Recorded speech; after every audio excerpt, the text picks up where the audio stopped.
she does, man. Yes, she does, man. Yes, she does. And if somebody loved me like she do me, yes, she do. Yes, she does.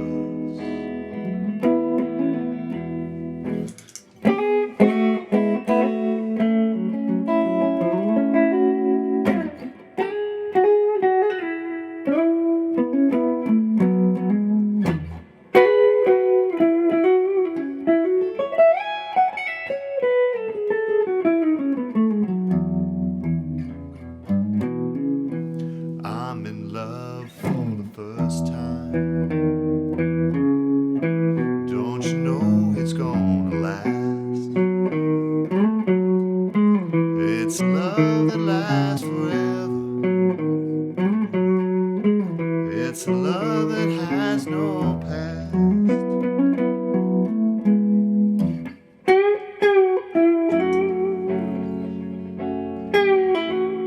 Hey everyone, welcome to MT Guitar. Hope we're doing well today. Today we're doing Don't Let Me Down by the Beatles. This is one of my favorite John songs. It appeared on the Get Back documentary, which just came out. You know, they did it on their rooftop concert, which was their last public concert. Initially, actually, it was the B-side of the Get Back single and was omitted from the Let It Be album, which was typical of the Beatles. They generally didn't put their singles on the LPs to give their listeners the biggest bang for their buck.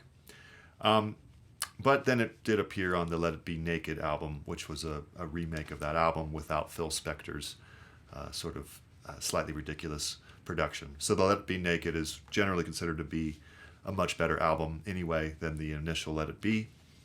You know, there's some funny stories about that. Paul was especially horrified by all the production on the Long and Winding Road that Phil Spector added. So that's for another video. It has to do with the contention that was occurring between the Beatles around that time. But nonetheless, this is a great song, you know, with some really cool guitar parts. George was truly growing as a guitarist. You know, he was basically hanging out with Eric Clapton all the time and starting to jam with other musicians a lot more during this period. And he was listening to Hendrix as well. So a lot of those influences are coming through in these guitar parts. You know, that opening riff. It's, you know, I mean, this is literally like a Hendrix inversion. Some people call it a Hendrix chord right here. The bridge is really remarkable. And Paul is doubling that on the bass. So George's parts are clearly more melodic, whereas John's parts are pretty basic, just nice rhythm guitar. So as is normal for me, I generally like to combine the parts if I'm able to. So I did that for this arrangement, and I've got it all written out on the Patreon, which you can check out. Remember to subscribe, hit the bell icon, and the thumbs up. So anyway, let's jump on in and learn both John and George's parts and how we can combine them. All right, so I used my Gibson for this, and I also had a pedal called a Trelicopter, which is just basically a tremolo pedal. You can hear they have tremolo on George's guitar. We'll start with this intro riff here, really cool. All right, it's an E chord that John strums, and George basically does this little first inversion here. So we're going to play 9th fret, 5th, 4th, 3rd strings, and you hammer onto 11th fret. That's a first inversion E triad right there, 3, 5, 1. So it's going to be 6th string open, then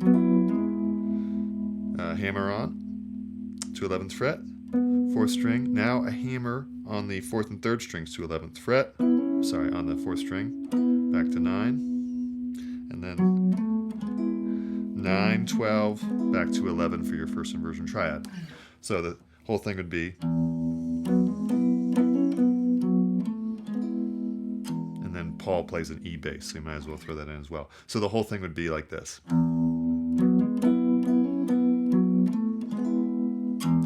Don't let me down. Okay.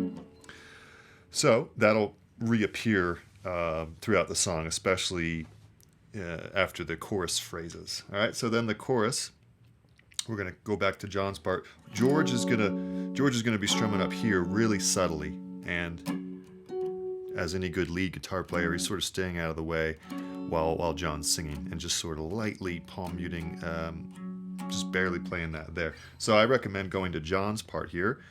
And, you know, the strumming pattern is fairly simple, but it's just down, down, down, down, up, down, down, up, down, up, down. Just sort of, it doesn't really matter, just down, down, down, up.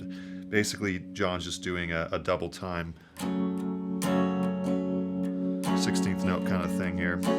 Don't let... Okay, but after the first bar, we'll go to F sharp minor 7, so lift that pinky. So it would be down, down, down, down, up, down, down, up, lift. F sharp minor 7. All right, for the E chord, it goes to E sus4, back to E. All right, back to F sharp minor. F sharp minor 7. Now we'll do the riff here. Alright. You could keep strumming if you want, but the riff is, you know, a huge part of this song. So that would be that section, that chorus. Okay, for the verse, if you're singing, you're totally welcome to just keep strumming. Keep in mind though that it's a 5/4 pickup bar. So when he says, "Nobody ever loved me like she does," that's 5 beats. So kind of tricky there if you don't realize the melody. But anyway, the fun part is really George's part. So let's get to that now. So I almost did this lesson on acoustic, but part of the reason I didn't is because this part would be pretty tricky. It goes up past the 12th fret, so that can be tricky on acoustic. Plus we have a big reach here. So I'll show you 2 ways if you don't want to do the reach. But first let's start with the way I did it. And that's going to be, here's your F sharp minor chord. Okay, lift the pinky, stretch it all the way to 14th fret, and hit the 10th fret 2nd string. And if you need to release the bar, that's fine. And you slide to 12 with the pinky. And then hit it again. Then hit it again and pull off to 9. And by the time you're there, you want actually the 9th fret barred on the 3rd string. So it would be like this. And then 2nd and 3rd string. So that would be slide, hit it again, pull off, 2nd, 1st, 2nd and 3rd. Now 11 to 9 slide. Twice more than the 3rd time, slide down to 6. 6 to 9 slide. Now an E major 7 triad, which is 9, 8, 9. Okay, so that would be.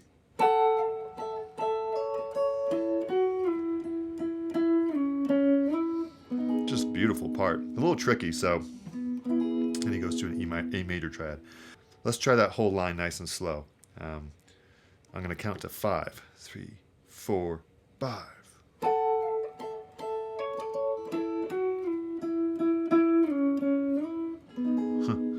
Pretty crazy, but awesome. All right. Second time, you could do the same thing, but there's a variation, so he does it slightly differently each time. Here's the second time. Starts the same, but then just 1st and 2nd string together. 10 and 9 twice. Hammer to 11. 11 again. 11 and 9 pull off. 9 to 6. 6 to 9. Straight E major triad. So that second time. 5.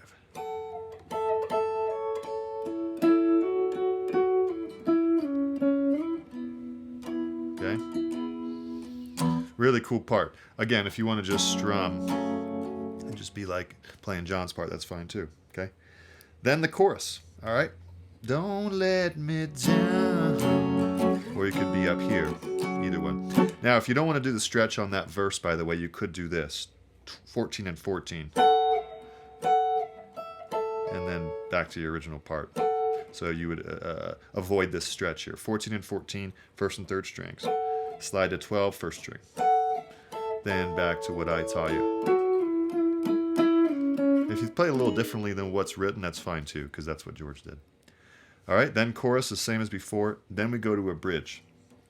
We have this wonderful thing that George and Paul play together. So let's cover that. 6th string, 2, 1 on the 4th string. So let me play it first.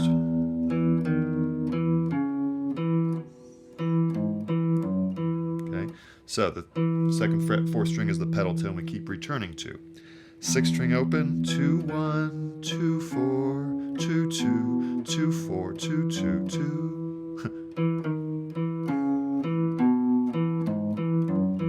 Like that. Okay. Now a B7, and you're welcome to play John's part, which is just little stabs there. Now for the B7, John's going to play that chord, but we're going to do this bass line here. 2nd fret, 5th string, 4 1 7 4 6 to 2 slide, 4 1 2 4 1. Okay, then it continues. So let's do that line. 3 4. Don't you know it's gonna last? It's a love that lasts forever. Good. Last line here would be the end of the bridge. 2 4, and then a quick hammer onto 1. 7 4 6 2, just like before. 4 1 2 4 2. Riff. Don't let me down.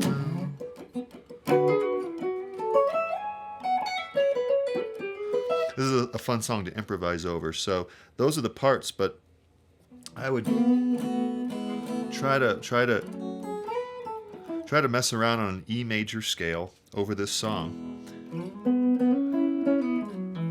E major pentatonic and E major. And when it goes to F sharp minor, that's the 2 chord. So you could play chord tones of an F sharp minor 7. Or you could play F sharp minor pentatonic. So this isn't a lesson on how to improvise, but it's kind of fun to throw in a couple tips. You know, this song just has a beautiful feeling to it, and I could sit down and honestly just play it for hours, and I have at times. So generally I do it on acoustic. So it was actually a good challenge for me to do this on electric, because I usually just do a finger style arrangement of this part. But it's really nice with the electric. So there you go. You know, hopefully that helps and is clear. Let me know. Enjoy.